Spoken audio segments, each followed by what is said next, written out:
বাচ্চার নাম মরিয়ম, আর এখন বর্তমান বয়স হচ্ছে 21 মাস। আমার কাছে এসেছিলেন তার যখন বয়স ছিল 1 মাস। আপনার বাচ্চার কি সমস্যা হয়েছিল? আমার বাচ্চার দুইটা পাই একদম বাঁকানো ছিল, জন্মের পর বাঁকা ছিল, বাঁকা নিয়ে জন্মগ্রহণ করেছিল। এটা হচ্ছে তার জন্মের পরের ছবি। যখন আমার কাছে এসেছিল তখন 1 মাস বয়সে তার ছবি। তার দুটো পায়ে বাঁকা ছিল এবং আমরা প্লাস্টারের মাধ্যমে এবং পাঁচটা প্লাস্টার করার পর ছোট্ট একটা অপারেশন লেগেছিল। ছোট্ট একটা অপারেশন করার পরে তাকে আমরা নির্দিষ্ট নিয়ম মতো আমরা তাকে জুতা ব্যবহার করতে দিই এবং আজকে সে আমার কাছে আসছেন, তার মা এসেছেন আমার কাছে ফলো আপ দেওয়ার জন্য। এখন বয়স তার 21 মাস। আমরা আজকে তার পাটা দেখব। একটু যদি আপনি দাঁড়া করেন খুব ভালো হয় আমাদের।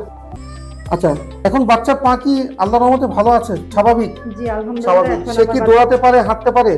কোনো সমস্যা হয়? জি না, কোনো সমস্যা নেই। অর্থাৎ তার মায়ের ভারসাম্যতে তার পা এখন পুরোপুরি স্বাভাবিক। সে স্বাভাবিকভাবে দৌড়াতে পারে, হাঁটতে পারে। তার কোনো এখন বর্তমানে কোনো সমস্যা তার পরিলক্ষিত হচ্ছে না। মূল মেসেজ হচ্ছে যে সেটা হচ্ছে যে ক্লাবফুট নিয়ে আতঙ্কিত হওয়ার কোনো কারণ নেই। জন্মের পরপরই বাঁকা পা নিয়ে জন্মগ্রহণ করলে মা বাবা বা আত্মীয় স্বজন খুবই আতঙ্কিত হয়ে পড়েন।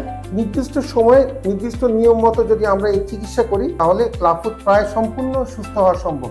ধন্যবাদ।